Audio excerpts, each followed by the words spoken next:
Asiphinde sinibingelele sinamukele ngaphansi kwe-YouTube channel uSiba lukaZulu. Kwisifundo sethu namhlanje sizobheka izinhlobo zemisho. Zintathu-ke izinhlobo zemisho esinazo olimini lesiZulu. 1. Sinomusho oqondile. 2. Sinomusho ombaxa. 3. Sibe nomusho omagajagaja. Kumbukiso wethu namhlanje-ke sizobheka umusho oqondile. Ake sihambe-ke sibheke umusho oqondile ukuthi uhluke ngani. Umusho oqondile-ke wakhiwa inhloko noma umenzi, isilandiso okuyisenzo kanye nomenziwa. Umusho oqondile-ke uyaye uzivezele leziya zinto ezintathu okuwumenzi, isenzo kanye nomenziwa. Okusho ukuthi umusho oqondile-ke kufanele sikwazi ukubona laphana umenzi noma inhloko, sibone isenzo kanye nomenziwa. Ngokuvamile-ke umusho oqondile uba nesilandiso esisodwa. Bazivezela-ke laphana ukuthi umusho oqondile uyaye ube nesenzo esisodwa. Imisho eqondile iyakwazi ukuba sezimeni ezimbili: ukuvuma, positive form, noma ukuphika, negative form. Umusho oqondile-ke uyakwazi ukuthatha leziya zimo ezimbili. Ake sithathe nasi isibonelo esithi izingane zidla ukudla.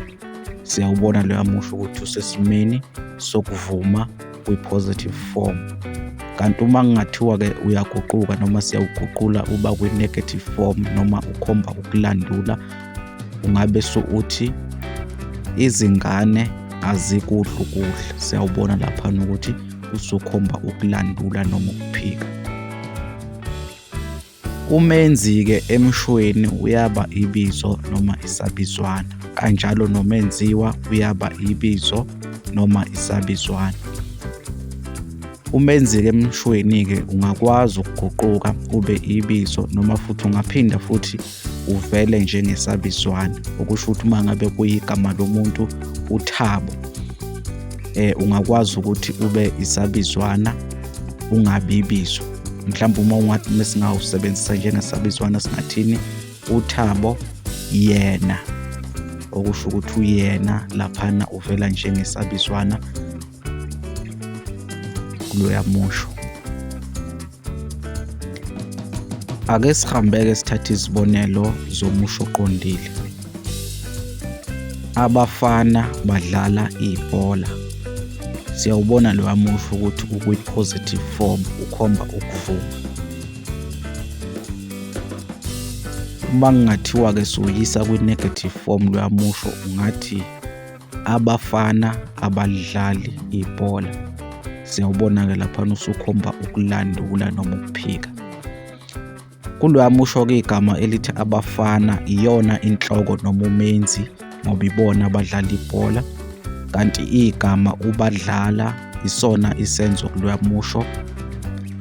Ebese kuthi igama elithi ibhola umenziwa. Siyawubona-ke loya musho ukuthi uzivezela zontathu leziya zinto ezakha umusho oqondile, okuyisenzo, umenzi kanye nomenziwa.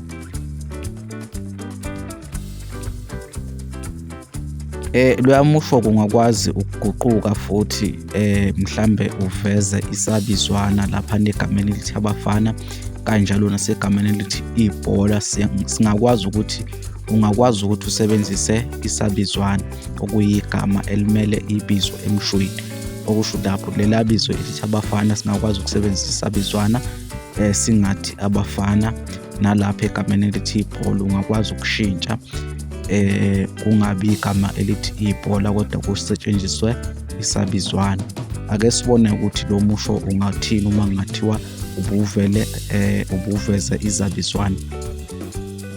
Ubungathi bona badlala lona.